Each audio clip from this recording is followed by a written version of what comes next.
I'm not supposed to say it's an actual thought I had. I was just having some fun one day. No, this was actually, it was just an idea that came to me one night, and I actually started the song by myself, which I rarely do anymore because I don't really have time to write alone. And when I do, those songs normally don't end up going anywhere. I never take them to anyone. I never bring them up. And the next day, I was like, there's something with this one. There's something with it. So I was with my friends Cindy and Nancy, who are two of them. The intersection of good drinks, good music, and good times. This is Hops and Spirits Bar Conversations. Happy October. Another Whiskey Weeks is in the books. It's kind of sad, and it's also sad to see how some of my favorite teams are doing. I'm just not going to dwell on it. We're going to move forward.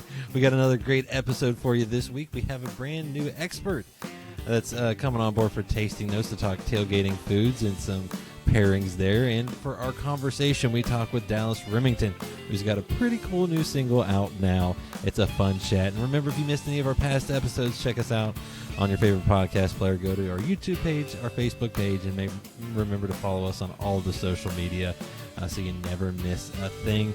But like I said, we bring a new face in for Tasting Notes. Alison Settle, an amazing chef, talks tailgating and some awesome pairings. Enjoy. Did you know Hops and Spirits is more than just this podcast? Check out hopspirits.com for our latest episode release, past episodes, interviews with interesting folks in the alcohol industry, and so much more. Just go to hopspirits.com. Feel free to wait until this podcast is done. Joining us here for Tasting Notes is her first appearance, but not her first appearance on any of our podcasts. She was previously on Hops and Spirits Kentucky, but she's making her debut here on Bar Conversations. She's a 2022 James Beard Best Chef semifinalist, and you can find her pop-up events around Greater Louisville. Alison Settle, welcome in. Hi, thanks for having me. Well, I appreciate you taking the time and talking food because, you know, we talk so much about drinks on these shows that, you know what, but everyone loves a good bit of food to go along with that drink. So Absolutely. What better way to do it than talk to a chef that knows all about that? Sure. I'm here to help. Always here to help. So now it's October, and, you know, we're looking at fall weather, football games, sporting events, things like that. And a lot of people like to go tailgating, whether that's at a friend's house or maybe even at the game. So with that in mind, obviously people might take an adult beverage with them, you know, whether that's a beer or a seltzer or a bourbon. I know they get carried away. But what are some good food combinations for those types of things? If you're going to go to like a tailgate and you're drinking beer, certain things I feel like probably taste better than others while you drink that beer. Oh, for sure. Yeah. And it's not just about bourbon. It's not just about beer. There's all kinds of things that people like to put together, especially if you're going to be out in the sun tailgating for hours on end. You don't necessarily want to start the morning off with, you know, a bourbon neat. Maybe you want to start a little more slowly, get some food in your belly, and then work your way up. But yeah, I've been thinking a lot about seltzers recently. I mean, obviously those are become really, really popular. A lot of people, this isn't real, but a lot of people are like, oh, I can have my alcohol and drink water at the same time. So it feels a little bit healthier. It's a little bit lower ABV. So it is kind of a safe choice. My personal favorite brand is High Noon. It's a vodka-based seltzer. It doesn't have that grain alcohol like aftertaste for me. And so I think it's a lot more clean and able to pair with foods a lot better. And they have a really great pineapple flavor, which I think would be perfect for Mexican food. And everybody loves to bring, you know, tacos or salsas and all kinds of chips and dips to that tailgating session. So I think that one would be a great pairing. And then something I've been wanting to try recently is mixing a peach seltzer with like a iced tea or a sweet tea, and kind of making this like southern peach seltzer situation, which would drop the ABV down even more and give you a little bit of caffeine on top of it. So it's good for an all-day session, which I really like that. I like that. And then bourbon, I mean, obviously, like smoky meats, like I feel like tailgating really lends itself to bourbon. Sausages, you know, barbecue, steaks, all those kinds of things really, really work. And something I've been thinking about wanting to do recently, I just got a new smoker for myself, a personal smoker. And something I've been really thinking hard about is a bourbon pastrami. So something that would be really easy to do, you'll just get like a chuck roast or a brisket. Brisket is preferable, but really kind of any like long cooking type of meat would work. And just have a regular pastrami brine. I love coriander, black pepper. I love to put sorghum in that brine as well. And I think just throwing in a couple of cups of bourbon in there too, so that really soaks up that flavor, would be fantastic. And it's really easy to find, at least in this area, it's really easy to find some old used bourbon barrel staves. And that would be a really, really fun way to smoke a meat. So at the end of the day, you have this brined, salty, crusted in pepper and coriander meat that's been soaking in bourbon, and then you're going to smoke it with those barrels. And I think it would be a really, really fantastic dish to put out. And on top of that, like, pastrami can be eaten so many different ways. You can just have a slab of it, make a sandwich. Heck, you could shred it and turn it into a dip if you wanted to. So those are some of my favorites for bourbon. And then with beer, hear me out. This is not I'm intrigued. This is not a new idea, but I really love old, like, super banger dishes that, like, everybody's familiar with, everybody's eaten them before, and usually people like them, but sort of reinventing it and turning it on its head. Just a little bit. It's just, an approachable but more elevated version of something that you love since childhood. So a cheese ball for beer. So think about, so I'm thinking like a really light beer, like a PBR, which is something that lots of people, or Miller High Life, something like that. Lots of people bring those to their tailgates. I've been thinking about making, you can get Havarti cheese, shred it, and kind of just mold it together with cream cheese or goat cheese even if you wanted to, and kind of mix that with some dill, maybe a little bit of garlic, and top it with Kentucky paddlefish caviar. So you have this dilly, almost it's almost like a caviar spread for your tailgating situations, which I think could be really fun. And then if you're into more craft style beers, like a lambic, like a fruity sour beer, I think something really special would be a goat cheese with nuts and maybe some fruit, some like a compote or a jam. And then, I mean, you could go really hardcore and just do like a jalapeno popper, like bacon situation, and serve that with your favorite dark beer. I mean, really, the possibilities are endless. I think if you can get it out to a tailgate, you should eat it. It doesn't matter, if it's like game time food or anything like that. If it's something that you like to share, something you're good at, just do it. Now I'm very hungry. I'm very hungry. And for those that are like worried about cooking with a beer or whiskey or liquor in general, what is maybe something they just need to watch for when they're doing that might happen?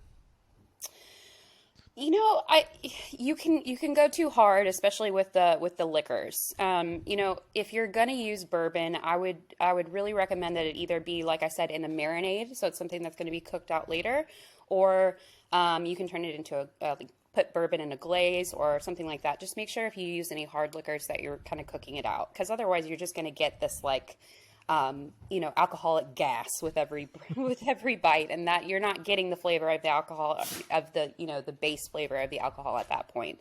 So make sure you're cooking hard alcohols out.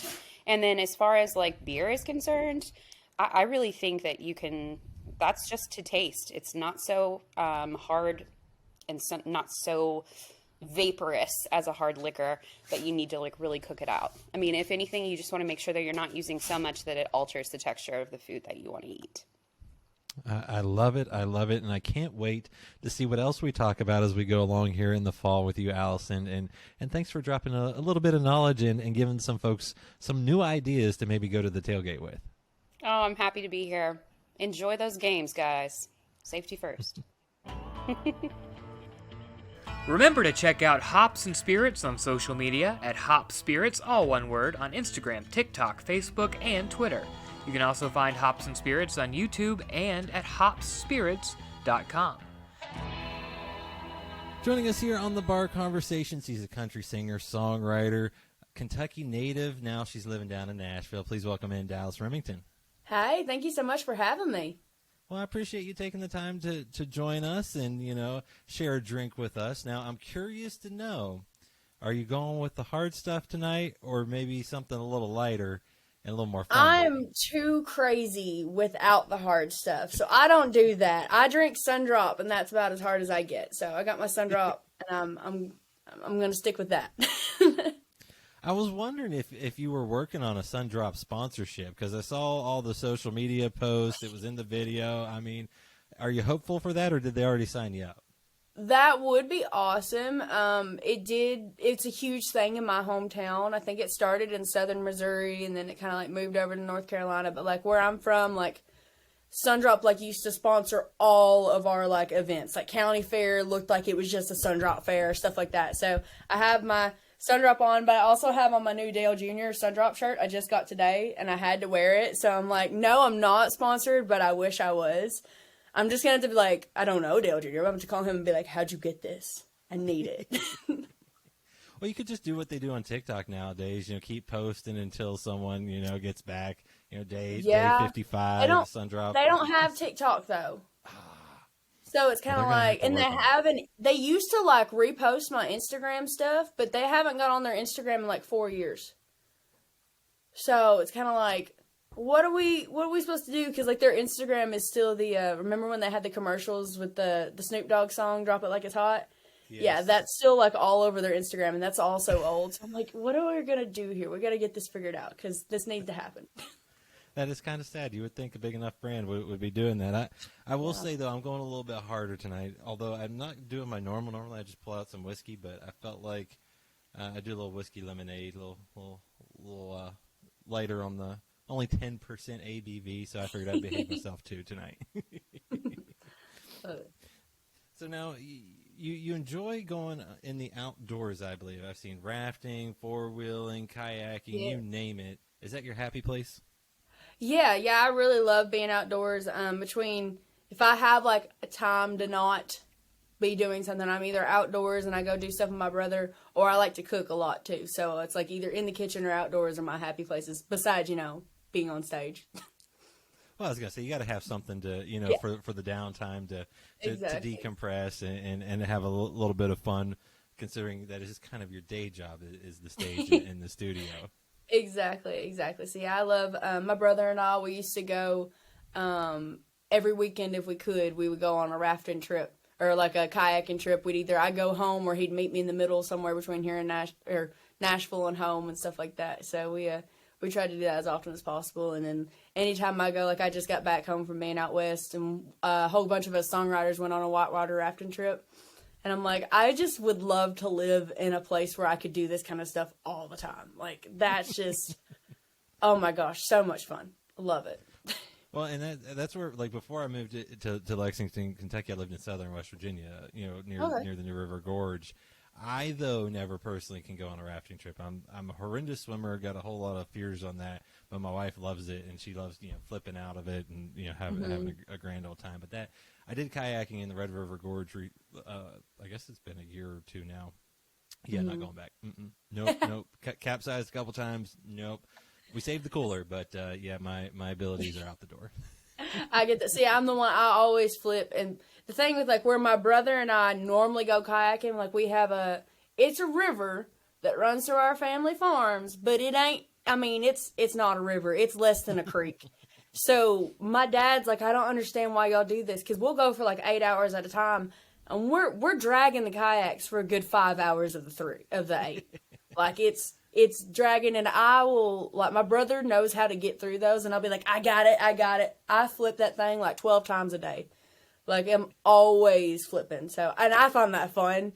I don't think it would be fun if, like, I got swept away or whatever, but, luckily I've never been in a place where if I fell out, I would get swept away, except like when I go rafting on the big trips. But at those points, I'm like, okay, we have a guide that's literally trained to save my life if something happens.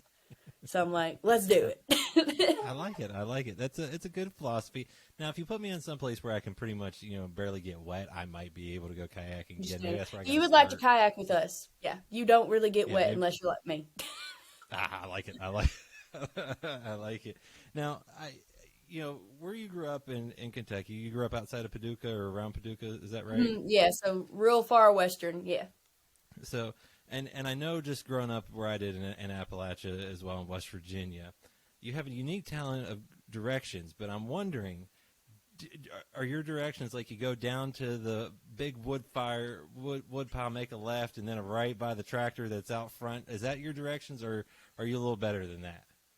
I think I'm a little better than that. I don't really like using a GPS at all if I'm going anywhere.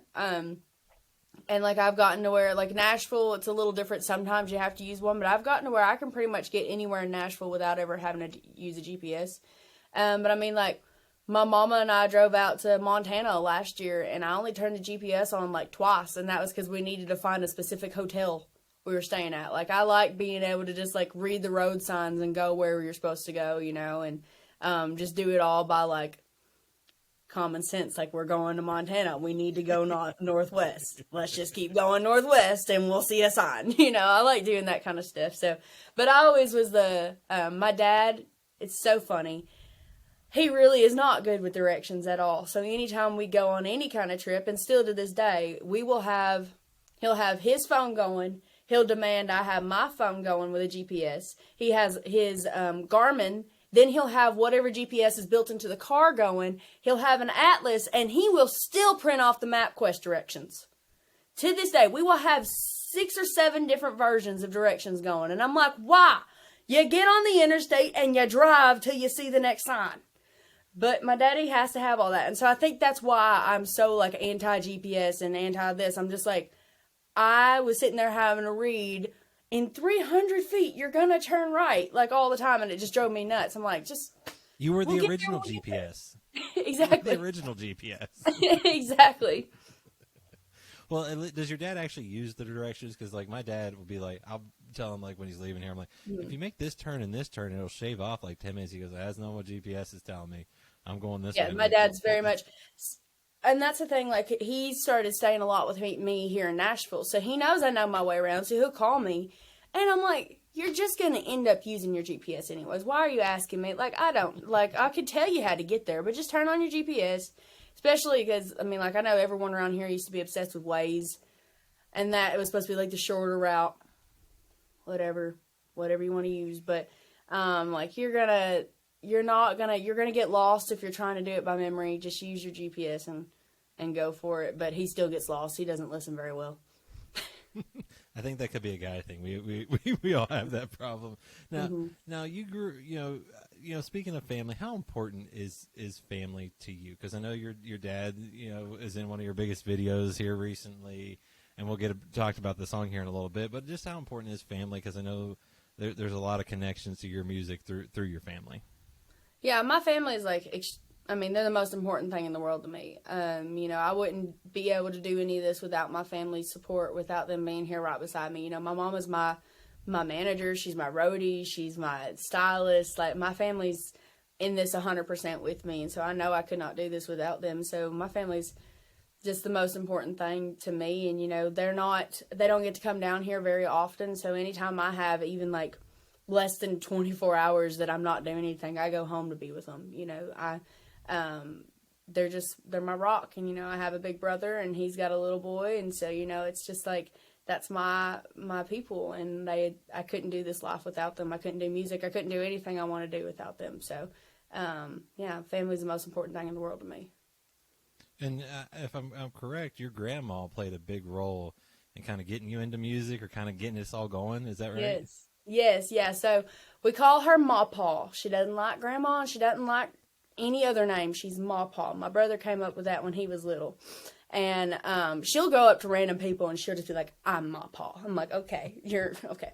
But I've got a few of those in the family. Got a few of those. Yeah. Yep. Well, she my brother obviously is my best friend. I mean, we're as anytime we're together, or anytime I get to go home or whatever, we're inseparable. Like, he's my best friend and always has been. And so we're 6 years apart, but everyone would have probably thought we were twins or like closer, because we were always together. And even though he was 6 years older than me, I was taller than him up until he was 16. But anyway, so he ended up moving away when I was 9. He's a soccer player, so he moved away to a boarding school for soccer when he was 15. And so I was really lonely, and I was playing soccer, and I was still going to a little private school back home, but I really didn't have any friends, didn't have much to do and anything like that. And so my ma-pa, she saw an ad in the paper for Mr. Clay over at our local Opry was offering guitar lessons. And she's like, well, Dallas has always liked to sing. Why doesn't she go start taking lessons from Clay and see what happens with it? And so I started taking lessons, and I started singing in their talent contest. And when you would win your week in your age division of the talent contest, they'd post a video of you on YouTube. And I won my week, and a producer in Nashville saw that video, and when I was 11, invited me to start coming to Nashville, playing his shows, booking me for some TV things, some live performances, and it just, all started from Ma-Pa seeing an ad in the paper. So I feel like I probably would have found my way to music, but I would not have found my way as quickly. And she, for the first 6 years, when we were doing the first Dallas Remington full band shows and me traveling around, she was my merch woman, and she went to every show with us. Like, it wasn't until I moved to Nashville that she wasn't getting to go to as many things, but anytime she can, she goes to the shows still, and she's still our merch woman and still our biggest fan. And Ma-Pa, I love her, and I couldn't do any of it. I wouldn't have done any of it if it hadn't been for her. It's amazing to see sometimes how those little things become big things later on in life when you start to look back. And now, do you still, I believe you played your mom's guitar kind of first, but then do you still have your first guitar that was actually yours? Yes, actually. So when I was like 4, my uncle and his wife got me a little Barbie guitar. So I still have that. That's hanging on a hook in my childhood bedroom back in Kentucky. But after I graduated from my mama's guitar, I bought a purple Oscar Schmidt. And I still have that guitar. It's in a case in Kentucky. And then I upgraded from that to a Taylor. And then my third guitar was actually my most important guitar I've ever bought. I have a limited edition Martin that I just happened upon in a guitar store. They didn't even know what they had. Like, they had it registered as something else, and I was like, no, that's super special. And the reason I brought it up is because, once again, going back to family, my granddaddy actually passed away when I was about to be 1. And when he passed away, he left all of us kids some money to go towards our first cars. And when I was 13, I was in a guitar store, and I found that guitar. And I remember calling Ma-Pa, and I was like, do you think Paul would be okay with me spending my car money on this guitar? And she was like, I think he'd love that more than anything in the world. So that's the most important thing I've ever bought in my life. And I actually keep it in my vault, as I call it. But, so I keep all my guitars. I've only ever sold one guitar, and that was that Taylor I bought second, and I cried all the way home. I never played the thing, because after I got the Martin, I never played it, and I ended up trading it for another one, and I was like, what did I just do? Why did I sell that guitar? And Mom's like, because it was just sitting there. But my guitars are like my children, so that was I felt like a terrible mom that day. It's okay. You're fine. You're okay. I'm sure it found a great home. Too bad. Yeah. Exactly. You let it be used, played. That's just being a good parent, letting it go. Exactly. Now, let it fly. Exactly. Now, obviously you had some influences from your family, maybe growing up in Kentucky, as well. But what were some of your musical influences, maybe outside of the family, that you grew up on and listened to, and maybe still to this day listen to? Yeah. So, well, obviously my family is very Western Kentucky rednecks, so we listen to country music, and I grew up on country and gospel. But when I was 15, I went over to our local music store, and I ended up joining a couple of their student bands, and I fell in love with all kinds of music. Obviously, I had been exposed to Southern rock as well as along with country. But when I was 15, I ended up joining a metal band, and that changed my world. I am obsessed with more like classic metal, like Metallica, and even like my brain's not working today. Just like what we did was we would take classic rock songs and we would make them metal. So like we'd do like an even more like metal version of like Sweet Child of Mine and things like that. So I'm obsessed with that, and I love Black Sabbath. So I'm just like, that was a whole new world to me. Especially growing up Southern Baptist and Pentecostal. That was just like, what are you listening to in there, child? And so I'll never forget when I discovered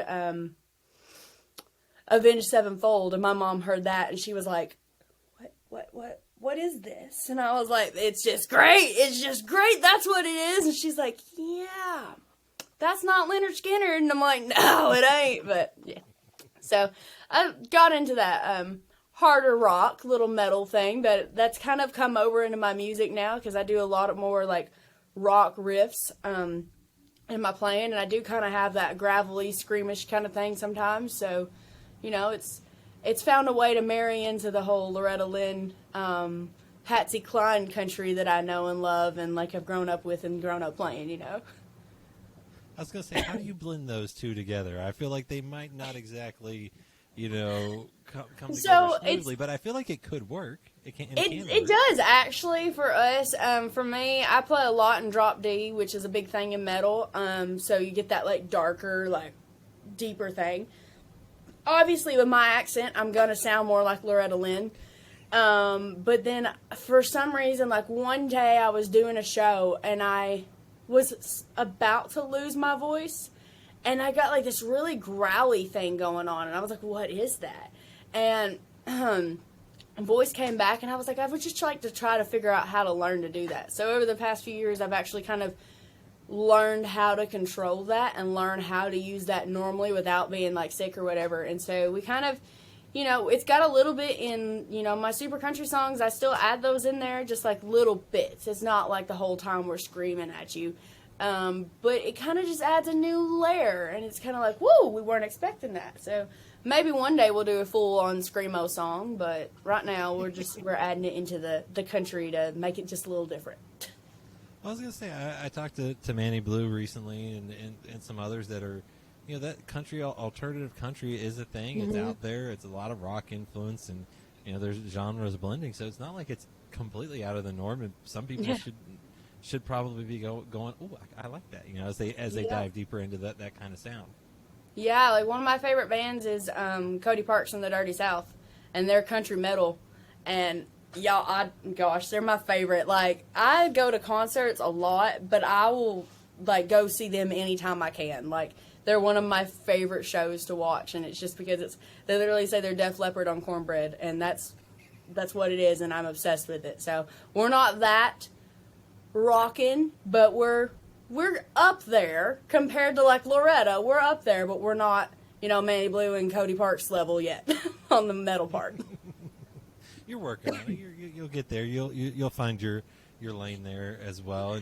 But you did release a cover of Enter Sandman. How much fun was that to put together and then actually be able to put it out there? Yeah, so that was actually one of the songs I used to play in the metal band when I was 15. So that was when I was first introduced to that song. I had never heard it, never heard of Metallica, and I fell in love with that song. And surprisingly enough, my mama fell in love with that song. That's one of her favorite songs of all time. She had never heard it either. Like, that's not what she grew up with at all.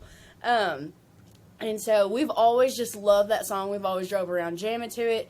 And every once in a while, I would just, like, to kill time or, like, do, like, a little morph, I would start playing that main riff on acoustic. And, never really sang it out because I was like, that's really weird to add into a country song or a country set. And we were having a meeting with someone here in Nashville about a year ago on a Zoom, and he was like, Dallas, you've been in Nashville for so long. He's like, I know I've been following you, but at that point, I had only released 7 singles. He's like, you need to start releasing a whole bunch more songs, or maybe it was more than 7. It was like 7 or 9, like something. I hadn't released a ton of singles. And he's like, and I know you've been here. I've been watching you, but you need to be releasing more music. He's like, so release songs that, you know, you might not be singing out live anymore, or do this or do that. And he's like, but you definitely need to be releasing covers, and release some covers that people wouldn't expect of you. And he's like, different genres, like to bring in the followings from other genres, different things like that. And I'm like, okay, cool. So I had band practice the next day, and just in passing, I mentioned to everybody, I said, hey, we're going to start doing some like live acoustic covers. So let's think of some out there songs. And my dobro player, completely as a joke, he goes, and here comes dobro driven Inner Sandman. And I was like, why hadn't I thought of this? And so I was like, we're doing it. And less than a month later, we had recorded it, released it. And it's one of my favorite things. And now it makes sense for us to play it in our sets. Like I do it solo, it doesn't come over as well solo. But our full band shows, I just let the guys go. I'm like, you don't have to play the country version. You can play the actual version. Just go for it. And it's our favorite part of the entire set because we're just having fun, you know? I was going to say, and that's what, at the end of the day, that's what it's all about. And I think that's what people want to see.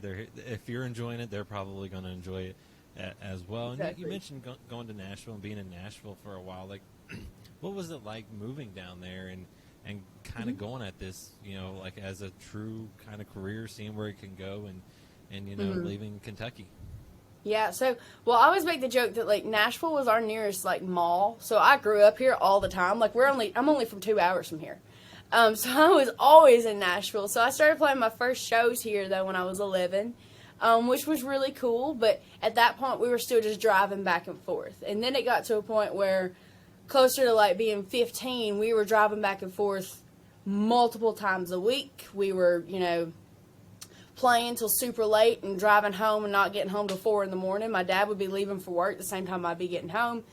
And so it kind of just made sense for us to move to Nashville, and we got an apartment and started living there part-time. So it was kind of like we were already there enough that it didn't feel like, you know, complete like uprooting or whatever. But I do know that, like, when we moved a little further into town when I was 16, or a little closer into town when I was 16, and that really did change everything because I didn't really have to worry about, you know, driving 2 hours home or driving 2.5 hours home or, you know, doing this. Like, I could be there and I could be in the networking situations I needed to be in, and I could just be where people see that I, you know, have moved to be here for this career. So it really did help a lot. And then, you know, fast forward a few years, me being able to, I turned 21, so I can actually go in all the venues where the music's being played, because there was very select venues that I could actually go into until I turned 21, which is crazy. You'd think in a musician town built around multiple colleges that it would be at least 18 and up, but it wasn't. So when I turned 21, it was just like a complete game changer, not because of being able to party, but just being able to be in the venues with the people playing. So, but it's been an amazing place to be, and I'm very grateful for the years I've been here, and for the friendships I've made, and, you know, I wouldn't trade living here and moving here for the world.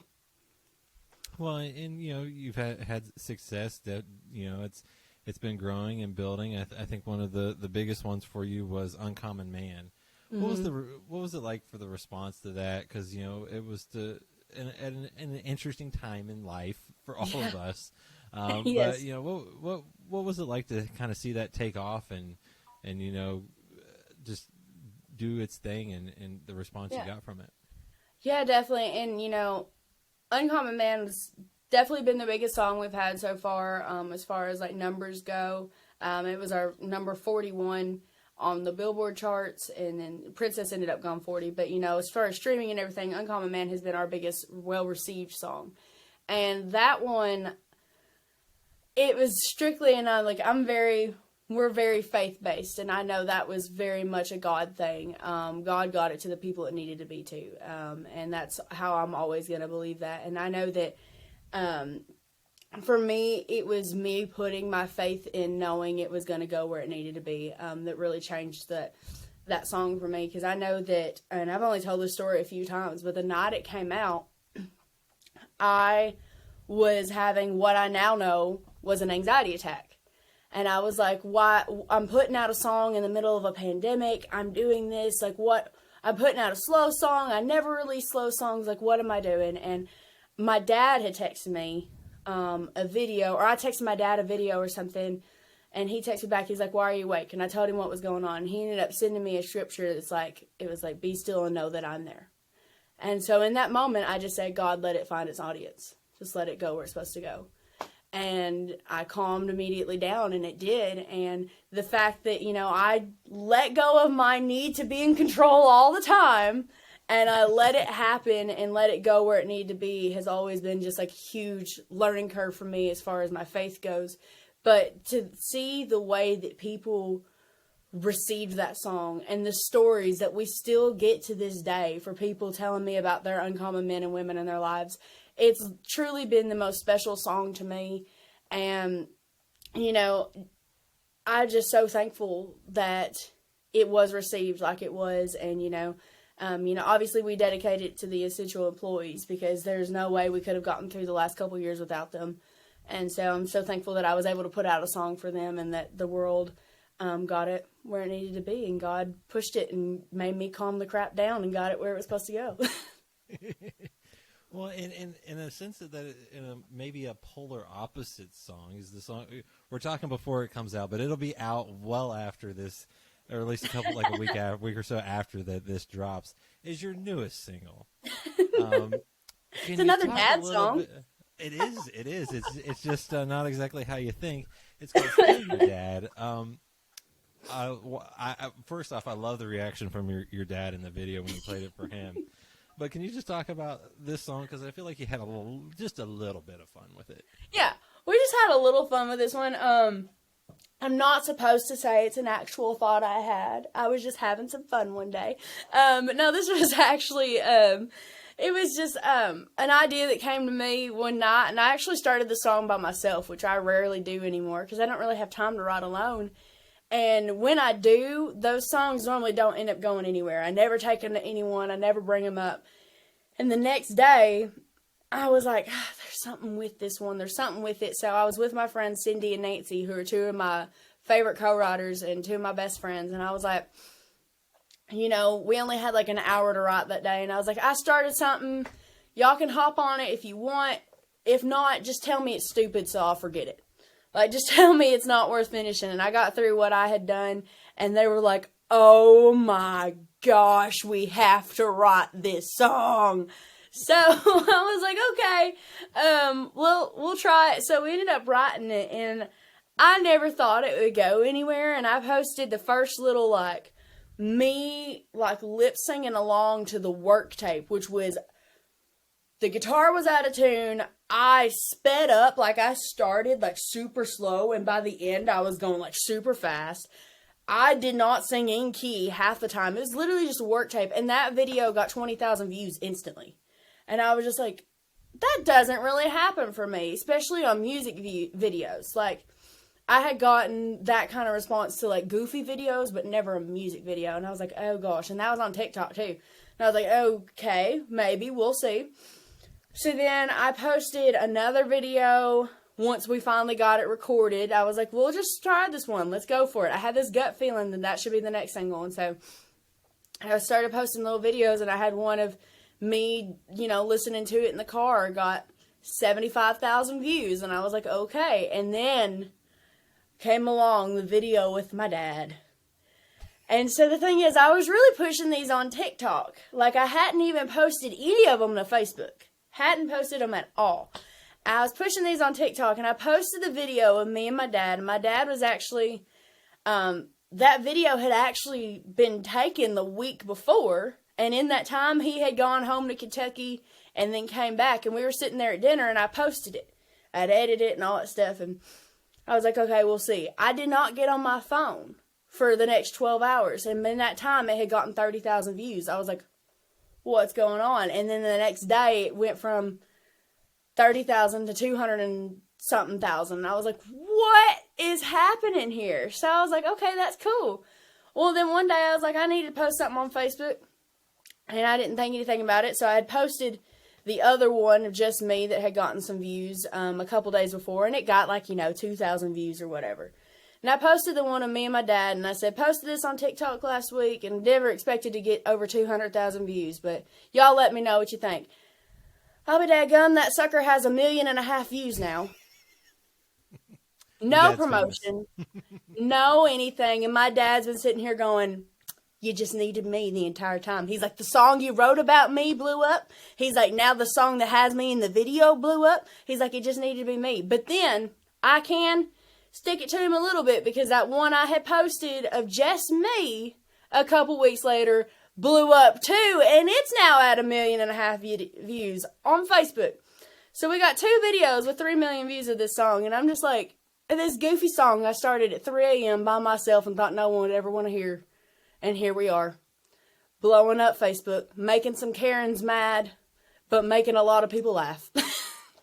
And like I said, it's all about having fun, and when you're having fun, everyone else is. But I feel like sometimes those are the songs, like, I've talked to so many folks on this show, and they're like, yeah, I didn't think I'd put it on the album, but my producer's like, nah, go ahead and cut it. Next thing you know, it's like the lead or second single that blows up or whatever. I mean, so I'm guessing that does happen even for you, where, you know, like this song, it's, we'll see what happens.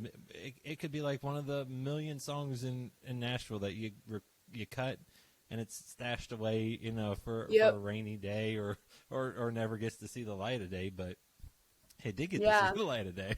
I definitely had a feeling with this one, because I know that, like, and my mom, she gets mad when I tell the story, but, like, I had played her what I had, and she goes, Dallas, that shit's terrible. She's like, it's hilarious, but that shit's terrible. She's like, don't. And I sent it to her after we finished it. I'm like, we had to finish it. We had to. She's like, I love it. I love it. So that night, I mean, it was funny, though, because we had a single that came out the day I wrote that song. And I was writing it.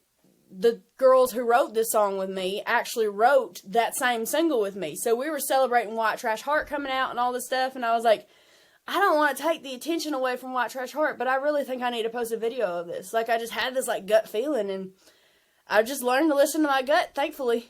So here we are, and hopefully, you know, this song's going to open a bunch of doors. We'll see. Or you might get a few slammed in your face from a few other people, but that's a different thing. You know, that's just part of it. But, you know, like when you talk about, you know, writing and things like that, are you pulling, that one wasn't an experience. We'll leave it there. I did not steal any dads, I swear. But I mean, like, is it from experiences, or is an idea that just, you know, a clever, catchy line that kind of comes in? How does it work for you when you're, you know, with others or by yourself writing? How does that process go for you? Definitely. I mean, it's a different situation for every song. So, you know, Steal Your Dad's a goofy idea that I was like, that could go somewhere, you know. It was something I just blurted out one day because some girl ticked me off, you know. I was like, I don't know. I would have never acted on it, you know. I was like, but I'm going to write it in a song. I'm a songwriter. But then, you know, like White Trash Heart, that came from personal experience. Me realizing that I'd had this white trash person buried in me my entire life, and I'm attracted to men in overalls, and I can't help it, you know, so we wrote it in a song. Sorry I said that right as you took a drink, too. It's okay. And then, you know, obviously Uncommon Man's very personal. That was about me and my co-writer's dads. I do pull a lot from personal, you know, either experiences or thoughts I've had, because I'm a huge advocate that music is therapy. So whether it's for the person listening or for the writer. So I have a lot of songs that the world will never hear, but they help me get through a lot of situations. But I'm also the person that, like my buddy Robert, he knows that if we're sitting there, like I try not to be on my phone when I'm around people, you know, I try to have fun and be in the moment. And my buddy Robert has come to realize, and he points it out too, if I pull my phone out of my pocket while we're talking, that means somebody has said something that I'm going to put in a song. And so like he started just stopping talking and looking at me and going, what did I say? Like, what are you writing down right now? And I'm like, just wait. So I get a lot from what different people around me have said, you know. which I think is cool. And we do have the people that come out and they're like, "But why didn't we get credit?" It's like, because you didn't write it yourself. But you know, so I get them from not the actual writer. you're the inspiration. Exactly, exactly. So I get it from a lot of different places. And you know, I'm a very big music person, so sometimes I just start with a musical idea and then the lyrics will find itself. So I actually started one today that I just like really loved a melody I came with, and I just threw some lyrics to it.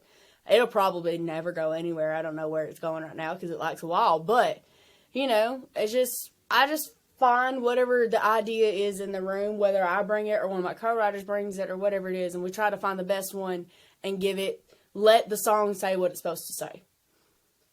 Well, and there's something too. I like I said, I getting to talk to some folks. You know, sometimes a couple years later, you go back to it, you maybe change up a little bit of a verse or two, find the right words, and next thing you know, you've got your next single. And you've been putting out a lot of music here lately. So are we keeping on the single train all the way through the year? We got an EP coming, album. Yeah. What are we looking at? What can you tell me not get in trouble? Well, we're doing, last year, at the end of the year, I decided I was going to release a single every month for 2022. So we have 4, Still Your Dad's out. We have 3 more singles coming for the rest of the year. They're all full production, I will say that. What we have been doing is doing every other single was live acoustic. But we're ending the year with 4 full production singles, so we're coming in at maybe 14 singles for the year. 13 to 14. We got ahead of schedule, and we released a couple doubles. But I was just like, I'm just going to do it, you know, especially, you know, I said, like, with Enter Sandman, I had that meeting, and they're like, you haven't been putting out a ton of music. And I'm like, I've been writing constantly for years, and I have all these songs that aren't going anywhere. I mean, I could sit on them till the cows come home, or, you know, wait till a record deal and all this stuff, but more than likely going to get a record deal, and they're going to give me the songs they want me to sing. So I'm like, I love these songs, so I'm going to put them out while I can. And maybe they'll be what gets me the record deal, you know? So that's kind of the direction we went with it, which we ended up releasing 3 covers this year. And then some of them, you know, were live acoustic versions of the full production songs. So some of them were little doubles or whatever. But we're ending the year, like I said, with 4 full production singles, all original, and just going with it. I think next year we're stripping it down a little. So we're going to probably stick with singles. I'd like to do a record, but the production of getting, like, physical CDs pressed is so expensive. And so, you know, if we come out, you know, and we get a full tour booked, then, yeah, we'll do another record. But we still have, we still got to get a whole tour booked to be able to have a record to sell it and pay for a record, you know.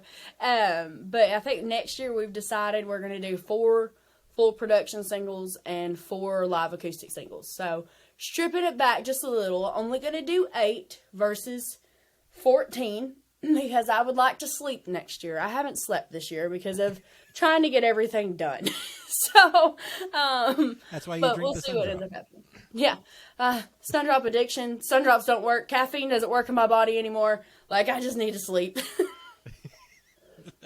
Well, I was going to say, as we wrap up, you can follow her on Dallas Remington Music on social media, dallasremington.com. I feel like, though, at the end of the day, you're still you. The sass comes through, the fun becomes through, and in this industry, I don't always feel like that's as easy as it can be. How cool is it, though, to be able to still be yourself and be able to write about those songs and put those songs out? Exactly.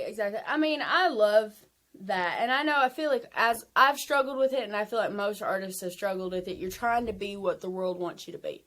But I know that, like, me following other artists, like, you know, Garth Brooks is one of my favorite artists, and you know that Garth is just to the bone, just an amazing human being, and you know who he is through what he does and through what he says, and you feel like you know him as a person. Same thing with Loretta Lynn. Like, I feel like you know her as a person, especially seeing her live. She gets on stage and she says whatever the heck she wants to say. She don't even care. Her family's sitting back there in the family band going, "Mama, you're off subject." And she's like, "I don't care." I just love that. And the audience, like, they relate to that so much because we are real people.